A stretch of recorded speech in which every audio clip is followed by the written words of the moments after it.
Hate speech खत्म क्यों नहीं हो रही है, ये एक बड़ा सवाल है। सोशल मीडिया से लेकर सार्वजनिक सभाओं, पंचायतों तक में हेट स्पीच के मामले सामने आ रहे हैं। कई जगह पुलिस की मौजूदगी में हेट स्पीच के मामले सामने आ रहे हैं, जैसे कि हरियाणा में आपने देखा नूह हिंसा के बाद। यह बहुत गंभीर मसला है और इस पर एक तरफ या दूसरी तरफ की हेट स्पीच के आधार पर राय बनाना सबसे गलत है। और इसीलिए सुप्रीम कोर्ट की तरफ से आज ये जो याद दिलाया गया है, जो हमको हमेशा याद होना चाहिए था, वो बहुत अहम हो जाता है। आशीष भार्गव और जानकारी दे।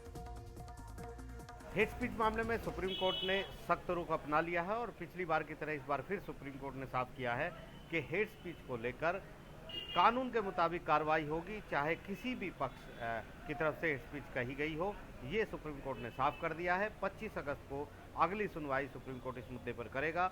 मुद्दा काफ़ी गंभीर है। सुप्रीम कोर्ट ने कहा कि वो पहले भी बता चुके हैं और अब फिर स्पष्ट करना चाहते हैं कि हेट स्पीच को बिल्कुल भी मंजूर हेट स्पीच नहीं है और ऐसे मामलों में कानून जो है उसके मुताबिक निपटा जाएगा। जस्टिस संजीव खन्ना की ये जो बेंच है, खास तौर पर जो नूह घटना के बाद जो गुरुग्राम में मुस्लिम लोगों के सामाजिक और आर्थिक बहिष्कार को लेकर जो के खिलाफ सुप्रीम कोर्ट में जो याचिका आई थी, उस पर उन्होंने ये टिप्पणी की है। हालांकि यहाँ पर एक पक्षकार ने मुद्दा उठाया केरल का कि वहाँ पर हिंदुओं के खिलाफ हेट स्पीच दी गई है, लेकिन सुप्रीम कोर्ट ने साफ कर दिया कि कोई भी समुदाय के लोग हों, किसी को भी छोड़ा नहीं जाएगा, कानून के मुताबिक सब पर कार्रवाई होगी। तो एक अहम सुनवाई यहाँ पर होने जा रही है। केंद्र सरकार को सुप्रीम कोर्ट ने पिछली सुनवाई में कहा था एक मैकेनिज्म की ज़रूरत है, एक तंत्र की ज़रूरत है कि भविष्य में ऐसी घटनाएं ना हो, उसको लेकर वो सुझाव अपने दे।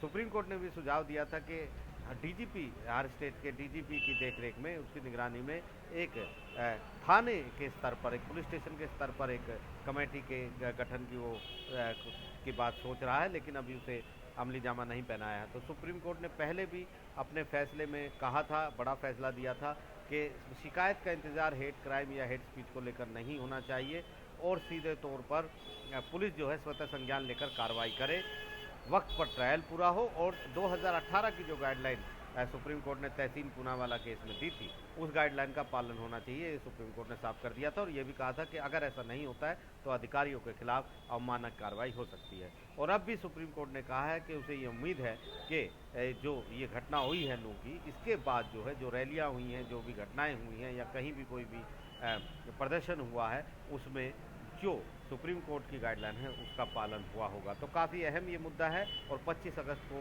इस मुद्दे पर एक अहम सुनवाई भी होने जा रही है। नई दिल्ली से आशीष भार्गव, एनडीटीवी इंडिया।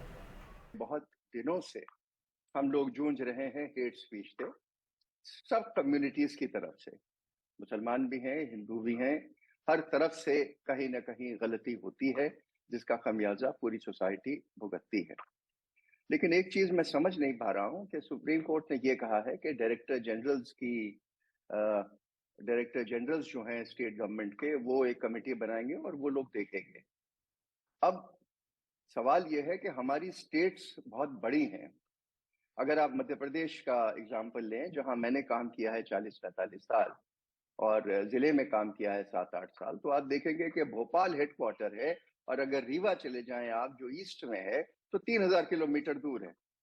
तो अगर वहां कोई हेट स्पीच हो रही है और उसकी इंफॉर्मेशन आप डायरेक्टर जनरल्स को दे रहे हैं और वो उनकी कमेटी काम करेगी, तो ये तो नहीं चलेगा। वर्तमान में आईपीसी में इतने कानून हैं कि उन्हीं के तहत आप कार्रवाई कर सकते हैं।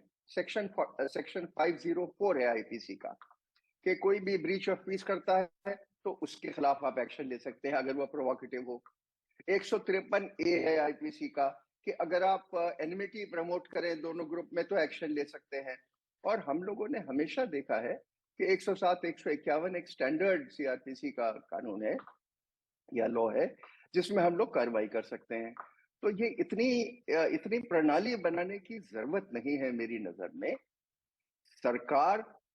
सरकार को ये बाध्य किया जाए कि जिले के सुपरिंटेंडेंट ऑफ पुलिस और डिस्ट्रिक्ट मजिस्ट्रेट जिम्मेदार होंगे जिस वक्त इस किस्म की कोई घटना हो, और उनको इतना जिम्मेदार ठहराया जाए कि अगर ऐसी घटना होती है तो उनकी नौकरी में बन आएगी। देखिए, कोई झगड़ा ऐसा नहीं है जिसको अगर पुलिस चाहे और डीएम चाहे तो 24 घंटे में आप कंट्रोल नहीं कर सकते। 1947 में जब हिंदुस्तान में दिल्ली में इतना बड़ा दंगा हो रहा था, तब आप देखते कि सरदार पटेल साहब ने, अंग्रेज कप्तान था, तो उसको कहा कि 24 घंटे में दिल्ली में दंगा रुकना चाहिए, और दंगा रुका। तो हमें डिस्ट्रिक्ट मजिस्ट्रेट को और सुपरिंटेंडेंट को तत्काल जिम्मेदार ठहराना चाहिए कि जहां हेट स्पीच की इंफॉर्मेशन आए, आप तत्काल एक्शन लेंगे, चाहे कोई भी हो। ये होता यह है कि पॉलिटिकल पेट्रोनेज मिलती है लोगों को, किसी भी कम्युनिटी के हों, लेकिन उनके पीछे कोई होता है। सिग्नल ये जाना चाहिए कि कितने से बड़ा आदमी नहीं है। लेकिन ये जो मिसकंसेप्शन है, आपको याद होगा वो फैज साहब की नज़म कि बोल के लब आजाद हैं तेरे, बोल जुबां अब तक तेरी है। तो ये बोलने का ये मतलब थोड़ी है कि आप किसी के साथ भी बदतमीजी कर दें। ये एक सभ्य समाज है, और डेमोक्रेसी में आपको उतना ही इजाजत दी जाती है कि दूसरे की भावना को ठेस न पहुंचे। 504 आईपीसी ले लीजिए, 153 ए ले लीजिए, 107, 151 ले लीजिए, इनके तहत तत्काल कार्रवाई हो सकती है। तो हमें दूर जाने की जरूरत ही नहीं है कि डीजीज बैठ के कोई कमेटी बनाए और वो कमेटी विचार करे। ये तो 3 दिन निकल जाएंगे और 3 दिन में तो दंगा हो जाएगा। दूसरी बात, कानून के तहत कार्रवाई हो। ये जो कानून के बाहर लेके स्टेट गवर्नमेंट्स काम कर रही हैं, बुलडोजर चला रहे हैं। अब बुलडोजर तो किसी कानून में नहीं आता। बुलडोजर तो तब आप चला सकते हैं जब कोई नोटिस दिया जाए, नपती हो, लेकिन केवल दंगे के बाद ही आपका बुलडोजर चल जाए या हेट स्पीच के बाद बुलडोजर चल जाए, ये तो उचित नहीं है। देखिए, सबसे बड़ी बात तो ये है कि अपराध अपराध होता है, और घृणा की जो स्पीच है, जो इससे हेट स्पीच हम कहते हैं, उसको कानून के तराजू में बराबर से देखना चाहिए। यही सुप्रीम कोर्ट ने बोला है। और कौन सा पक्ष क्या कह रहा है, वो अगर कानून के दायरे में जो स्पीच है घृणा के दायरे में आती है तो जरूर इस पर होना चाहिए। इसमें सुप्रीम कोर्ट ने पहले भी बोला हुआ है, और बोलते वक्त ये भी बोला हुआ है कि एफआईआर फौरन लिखनी चाहिए, चाहे किसी ने कंप्लेंट करी ना हो या कोई कंप्लेनेंट सामने आया हो या ना आया हो, तो वो कंप्लेंट जरूर लिखिए, एफआईआर जरूर लिखिए, जिसको सुओ मोटो कहते हैं अंग्रेजी में। अपने आप स्व ज्ञान लीजिए, संज्ञान लीजिए और उस पर एफआईआर रजिस्टर करिए और कार्रवाई करिए।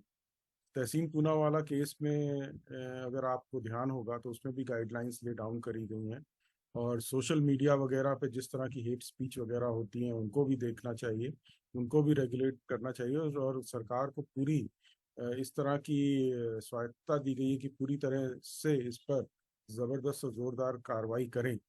और इसीलिए सरकार ने बहुत सारे कानून भी लाए, अगर आपने देखा होगा एथिक्स रूल्स लाए हैं। उसके बाद और भी उन्होंने चेंजेस किए, जो रूल्स में, आईटी रूल्स में जो चेंजेस किए हैं 2021 में और 2023 में भी जो चेंजेस किए हैं, वो इन्हीं सब चीज़ों को देखते हुए किए गए हैं कि सोशल मीडिया जो प्लेटफॉर्म्स हैं उनकी भी जिम्मेदारी बनती है कि हेट स्पीच को कम किया जाए। समाज में हर व्यक्ति की, हर संस्था की जिम्मेदारी बनती है, मीडिया की भी बनती है, हर एक की बनती है जिम्मेदारी। तो इसी बात को सुप्रीम कोर्ट ने कहा है कि उसको एक ही नज़र से हेट स्पीच को देखना चाहिए, उसमें धर्म नहीं देखना चाहिए, उसमें किसी की जाति और वर्ण नहीं देखना चाहिए। तो ये सारी चीज़ें हैं, और ये ज़रूरी भी है। जिस तरह से हेट स्पीच बढ़ रही है हमारे देश में, वो भी है।